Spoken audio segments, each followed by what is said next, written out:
Hi, everyone. I'm Carli. And I'm Sophia. And this is Away She Goes, a podcast from her adventures. Each episode will help you feed your wanderlust with travel tips, stories, inspiration, and more.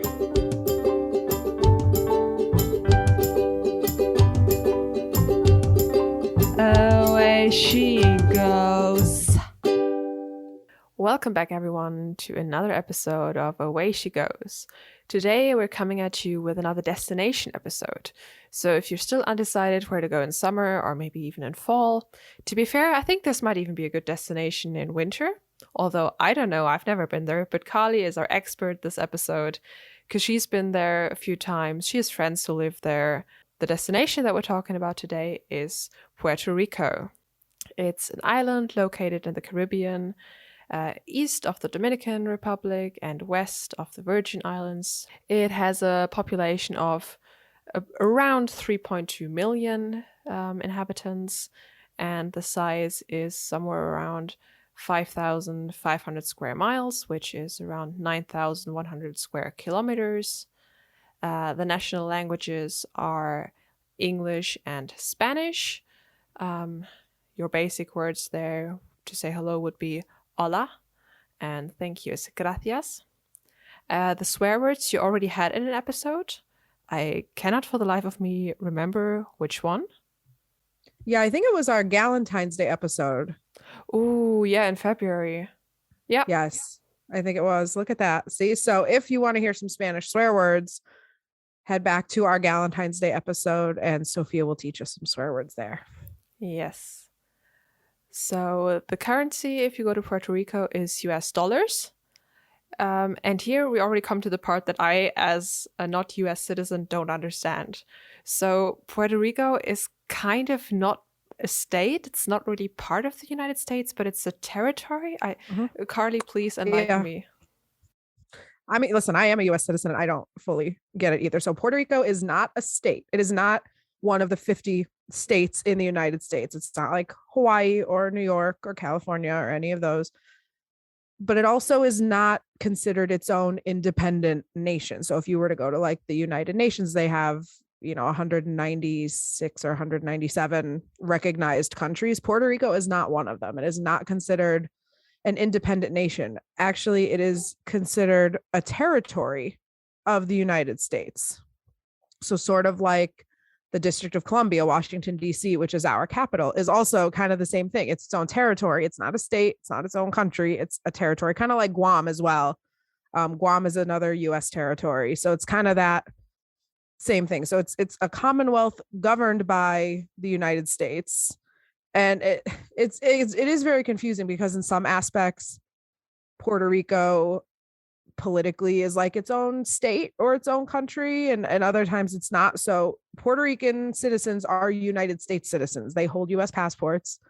United States citizens do not need a passport to visit Puerto Rico. When I went to Puerto Rico, I did not need a passport or a visa or anything like that. Here's the crazy thing though. You ready for this? Puerto Ricans are US citizens. They cannot vote in our US presidential election.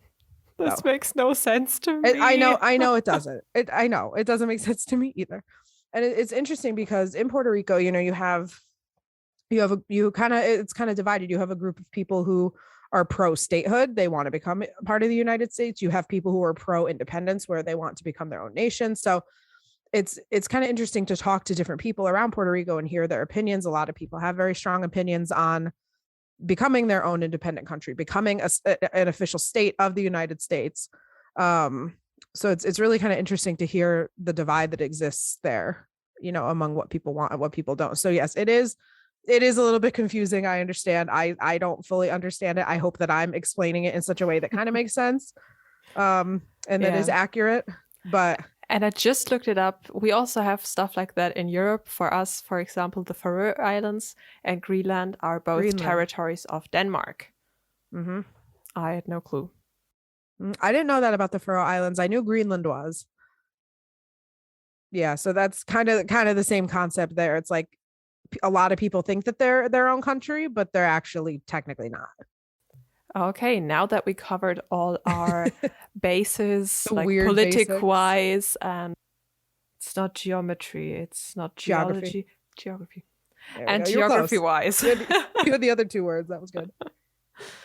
So let's start with what are the other things Puerto Rico is known for? So Puerto Rico is known for lots of things. It's actually the world's leading rum producer. That little Oh, island is the world's leading rum producer, and actually 80%, 80% of the rum consumed in the United States comes from Puerto Rico alone. that's a buttload. So when I was in Puerto Rico, I had the chance to visit the Bacardi distillery, Bacardi rum. I will talk about that later on when we get to like attractions and things to do, but lots of fun. Tropical beaches. Puerto Rico is beautiful, and you kind of mentioned before, it's nice to visit any time of year, because it's closer to the equator. The weather is more consistent all year round than it would be in Europe, where you are, or in northern United States where I am. So I visited in the summer, but it definitely is a good place to visit in the winter as well. The beaches are beautiful. The Piña Colada was invented in San Juan, the capital. I So had when no I idea. drove, what? I had no idea. I didn't either. Until But then again, like I didn't know that pineapple pizza came from Canada either. So, but pineapple like on over pizza, there, that's you a kind of whole- like your pineapples. So yeah. So Piña Colada. Ooh, I'm gonna start over. The Piña Colada was actually invented in San Juan. I didn't know that either until right after I landed. My friends had picked me up from the airport, and we were kind of just they were driving me through San Juan, and they pointed and they said, "Oh, there's the building where the Piña Colada was invented." And there was like a little plaque out. There was like a little plaque out front that said, like, on this date in whatever year, so and so invented the Piña. There was like a little like sign out front talking about how it had been invented, like in that holy building. hell. So Piña Coladas were invented there. Next time you sip on a Piña Colada, think of Puerto Rico. Unfortunately, it's also known for less nice things as well. Because of its location, it's very, very prone to hurricanes during the Atlantic hurricane season. And because it's so small, hurricanes, once they make landfall, weaken. So it's usually only those places right on the shore that are hit the hardest in general. But because Puerto Rico is so small, the hurricane basically can go over the whole island because it's not that large. So in 2017, I was there in June of 2017. In September of 2017, Hurricane Maria made landfall in Puerto Rico. I believe is either a strong Category 4 or a Category 5, and it devastated the island. They lost power for weeks. Many of them still didn't have power months later. It destroyed a ton of the natural areas there. Some of like the rainforest was destroyed. It was horrible. So while Puerto Rico is known for a lot of great things too, they also are really susceptible to really bad weather, really strong hurricanes. And if that's something that you're scared of for your travels, then the Atlantic hurricane season is technically from the 1st of June to the 30th of November. So you might not want to travel there during that time if that's a particular fear of yours. And hurricane season generally peaks around August or September. So that too, if you wanted to narrow it down further. I remember in June when I was there, again, it was months before Hurricane Maria hit, but when I was there in June, a few days before I left, they were forecasting that there was a potential hurricane that was coming, and I at least had started to worry that it might affect my flight. It ended up going in a completely different direction. But that too, like you're always kind of just wondering when you're there, is that going to happen? I don't think, definitely don't be discouraged. Don't not visit because of those things, but just something to be aware of, especially if you're from somewhere that isn't accustomed to hurricanes and hurricane season. I live in a part of the United States that doesn't generally get hurricanes, but because I live here, I always hear on the news, and hurricanes are a very, normal thing for me to hear about. But if you're from somewhere that isn't as used to hurricanes as Like I am, or me. hearing about them, like you, exactly, you're probably sitting here like, what? All I know about hurricanes are what I heard on the show Cougar Town, where they have like an adult snow day because it's hurricane day. And I don't really think that's the most realistic portrayal, to be fair. So definitely not. So yeah, definitely don't let it discourage you. The odds of any one place in particular getting hit by a hurricane are very slim, even during hurricane season, because there are so many paths that a hurricane can take. But it definitely does happen, as shown by Hurricane Maria in 2017 in September. It really was devastating for Puerto Rico and for a lot of the Caribbean as well. But don't let that discourage you. It's still a very beautiful place to visit. And you can And always even go in now, you know, if winter. anything, we should all be visiting Puerto Rico more. You can always go in the winter. And if anything, we should all be visiting Puerto Rico more to help boost their tourism, their infrastructure, help their economy bounce back from, you know, those events like Hurricane Maria. Yes, that's a very good point.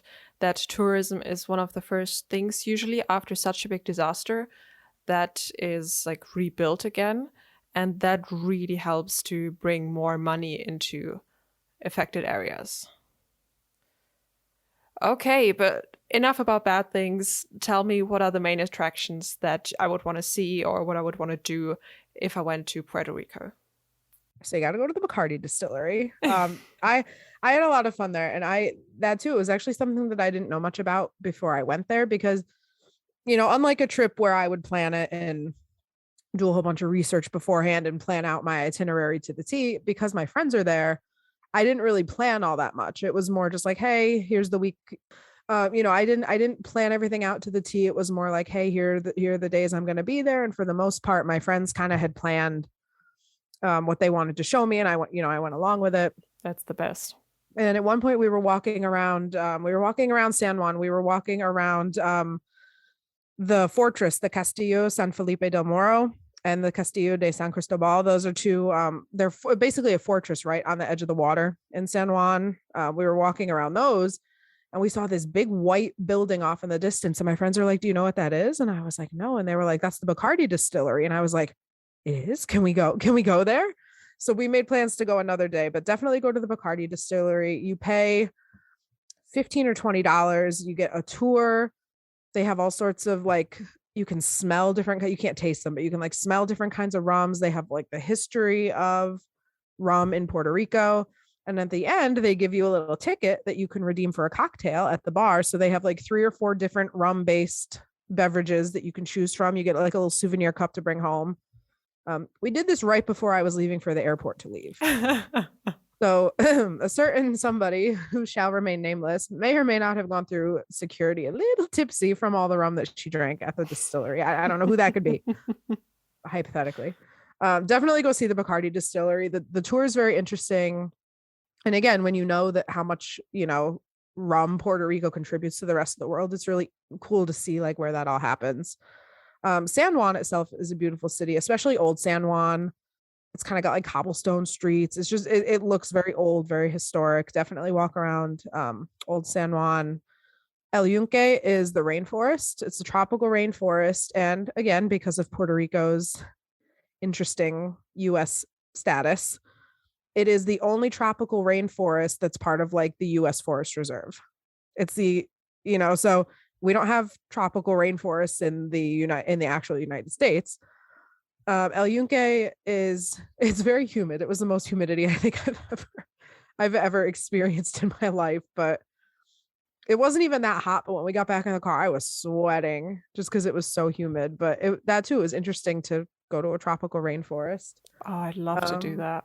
That is definitely on my bucket list to go see a rainforest. Yeah. The beaches, of course. I mean, San Juan is an island, so you've got miles and miles and miles and miles of beaches. In general, San Juan you're going to find is more touristy. That's where there are more resorts. The beaches are more crowded because that's where most of the tourists stay. But all of Puerto Rico is really beautiful. The beaches I went to were all in the southern part of Puerto Rico.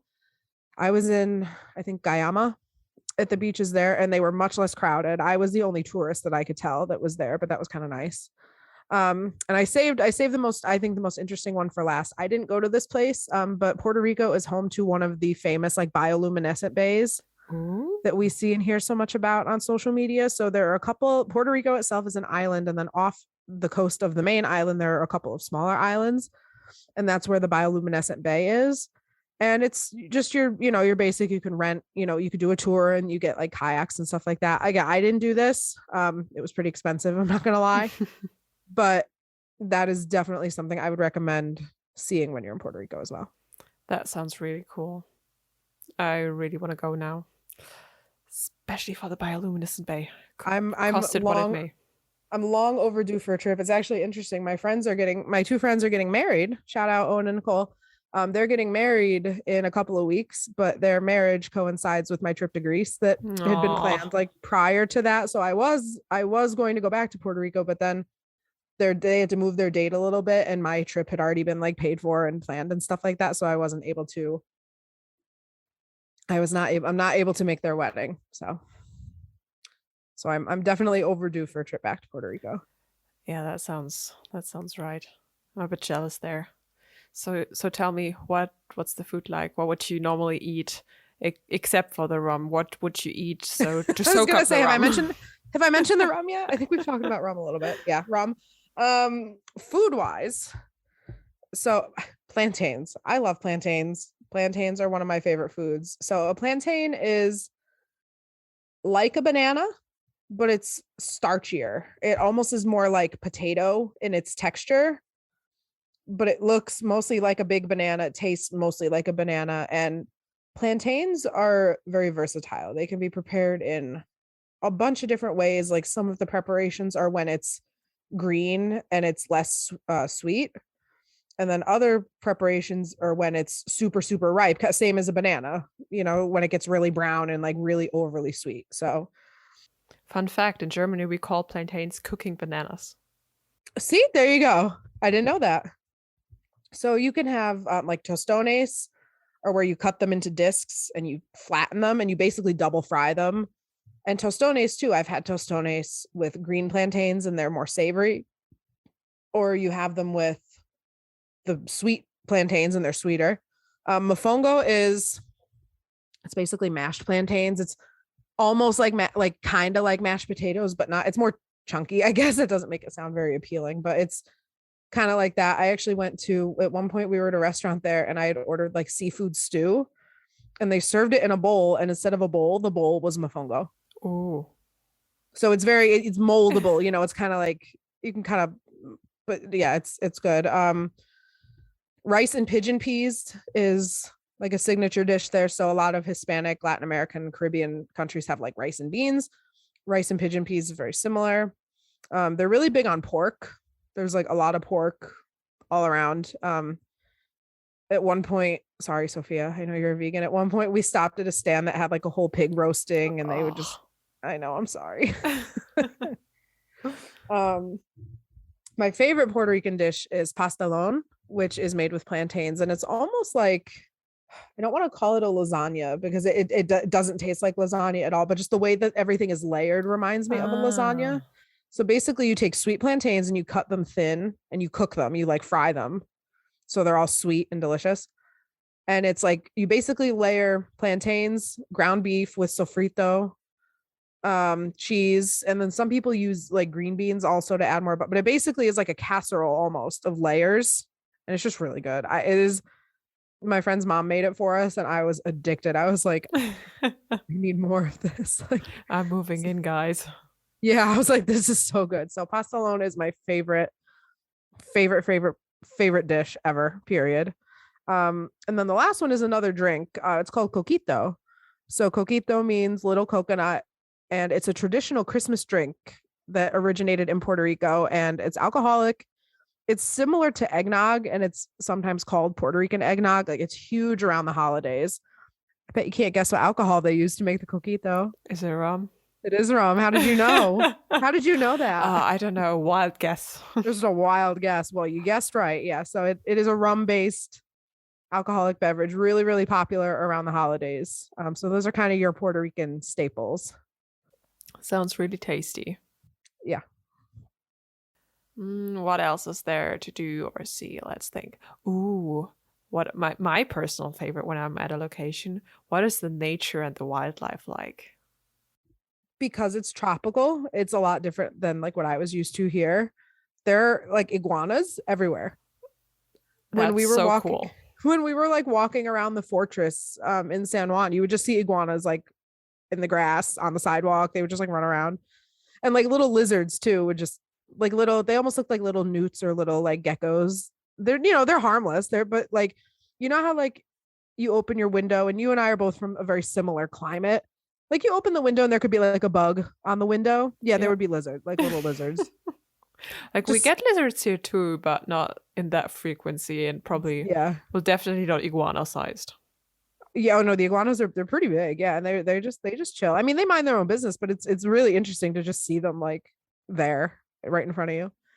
Um, let's see what else. So again, tropical. So in terms of like outdoor activities, there's tons of hiking, water sports, kayaking, swimming, paddleboard, pretty much anything in the water you could think of. Sounds like my kind of place. Yeah, oh, it definitely is. It definitely is your type of trip, but it can be very, very hot and very humid. Like I said, the rainforest.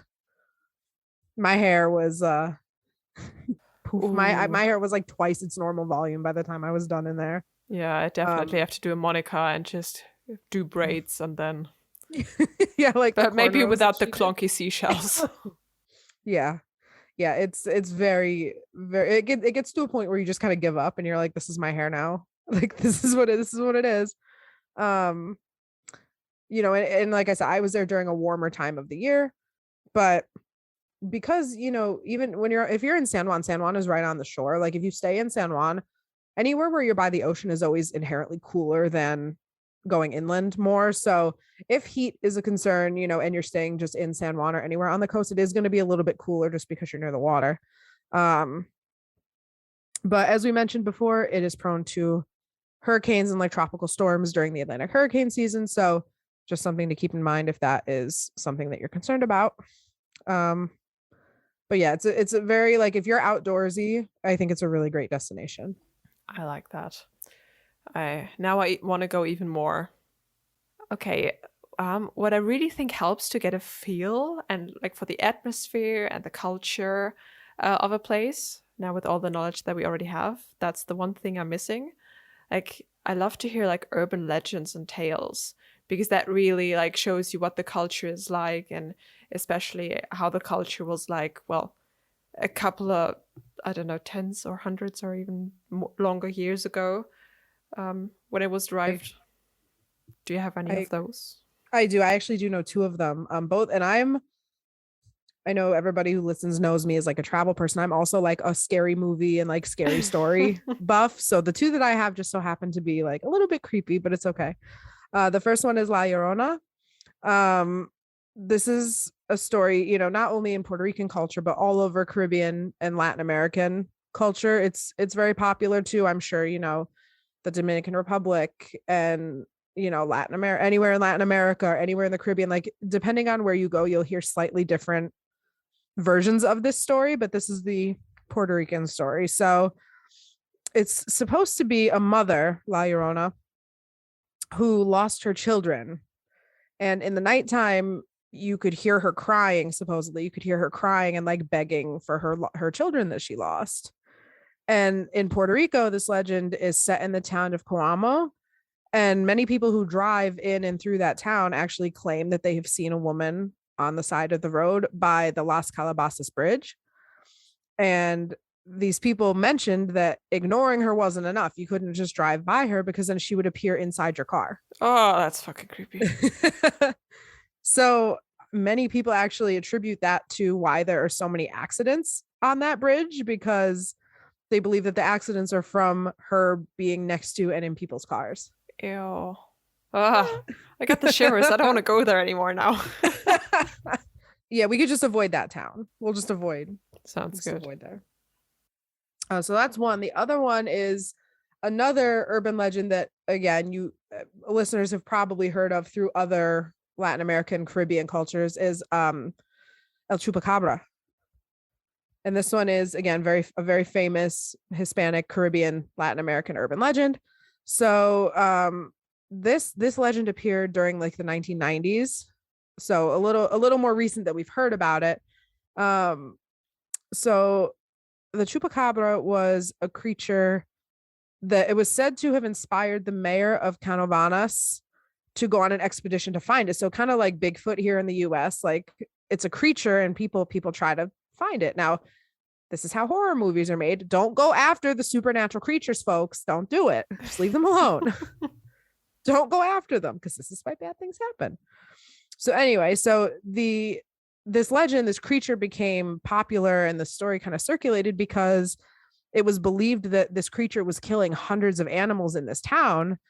And according to the mayor, the chupacabra is like a two-legged creature whose skin looks like fish scales. He's got like a spiked crest on his head, and he's got a long tongue that allows it to extract the blood from the other animals. So it's just a very creepy looking alien looking creature. And this legend, like I said, has spread through other places in Latin America, the Caribbean, and the chupacabra has become well known in other countries as well. And I think, as little children too, I feel like it's one of those kind of stories that, like, go to bed or the chupacabra will get you, like that type of thing. Like, so those are two very, very famous, not only in Puerto Rico, but all around the Caribbean, all around Latin America. Those are like two very famous urban legends. Well, that's quite some stories you got there. So now let's put that together. In Puerto Rico, you have something for everyone. People who like the outdoors and hiking, nature. If you like to just chill on the beach, if you want to go monster hunting or be scared, then go for it. Not my cup of tea, but if you can stomach it, then congratulations to you, my friend. Like, I would just a hard like pass rum. There. Don't forget the rum. Oh yeah, if you like rum or plantains. Yeah, you'll also plantains. Definitely get your fair share of good food there. And yeah, it's a very versatile destination for such a, well, respectively small island with just 5,500 square miles. And that's all we have for you at this episode. Stay tuned for some snack attack and some what the bleep, which have nothing to do with Puerto Rico. I mean, we already had Spanish swearing, so yeah, we thought we'll just not match anything at this point. So enjoy something very random. Bye. Snack attack. Hey everybody, and welcome to another episode of Snack Attack. This is the part of the show where I try snacks from all around the world and I tell you what I think of them. So today I only have one snack to try. I know usually I have two or three, but today I have one to try. It was sent to me from my good friend Jenny, and it is green tea mochi from Japan. So mochi is kind of it's hard to describe mochi if you don't know what it is. It's a very soft, squishy texture. It's if you're somebody who doesn't like unique textures when you eat, it might be a little bit off-putting. So this mochi is actually green tea flavored. So I will be upfront and admit that I am not a tea fan in general. So I may not like this just because of the flavor of it, but I do like mochi. The texture of mochi doesn't bother me. So it's very squishy. We're going to try it. Okay. It tastes like green tea. It's a very mild. Green tea is a very mild flavor. The texture of the mochi is exactly what it was promised to be. So I'm going to give it a 4 out of 5. I got to dock the point just because I don't want to give it a low score because I don't like tea, because that's not fair. I'm going to give it a 4 out of 5. The texture of the mochi is great. The flavor is right on point and is green tea. So I'm going to give it a 4 out of 5. I just have to dock the point because personally I am not a fan of tea, but that's okay. Tune into my Instagram. I will post a picture of what this mochi looked like, what the box looked like, in case you're curious, at Carli Sees the World, Carli spelled Carli. And if you have ideas of where you want me to try snacks from, just shoot me a DM. See you next time. Bye. What the Welcome back to another episode of What the... You get the point. Today I'm teaching you some Swedish swear words. And the first one I want to start with is the most simple one. It's idiot, which is idiot. Idiot. But if that's not enough to swear, then you can add the prefix jubel, which means jubilee. So that person is so stupid, they are in fact celebrating the jubilee of being stupid. So that's jubelidiot. Jubelidiot. And isn't that the freaking cutest insult? If you have something more on your heart and you want to use a longer phrase to insult someone, you can say dummere än tåget. Dummere än tåget, which means stupider than a train. What's so stupid about a train, you ask?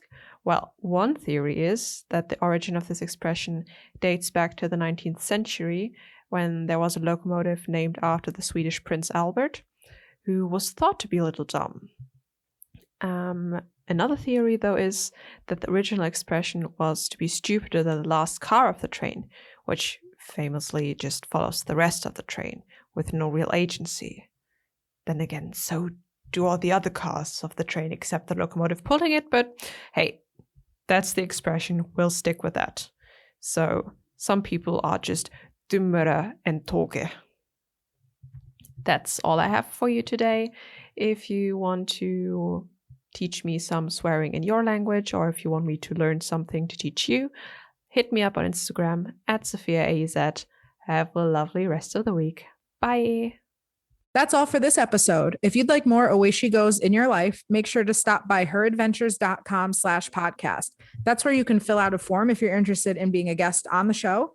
And you can also write to us at awayshegosgwt@gmail.com or leave us a message on our Google voicemail from any phone or computer at 1-563-503-6323. To follow our adventures, you can follow me on Instagram at Carli Sees the World. Carli is spelled Carli. You can also follow me at Sophia AEZ. Sophia is spelled SOPHIA. Away She Goes is part of Her Adventures, a community dedicated to radically redefining travel to be inclusive, sustainable, and empowering. You can learn more about Her Adventures, find travel tips and support, shop travel-themed items made by our members, and join our Facebook group with nearly 100,000 women all around the world. All at heradventures.com. We can't wait to connect and explore with you. Away she goes.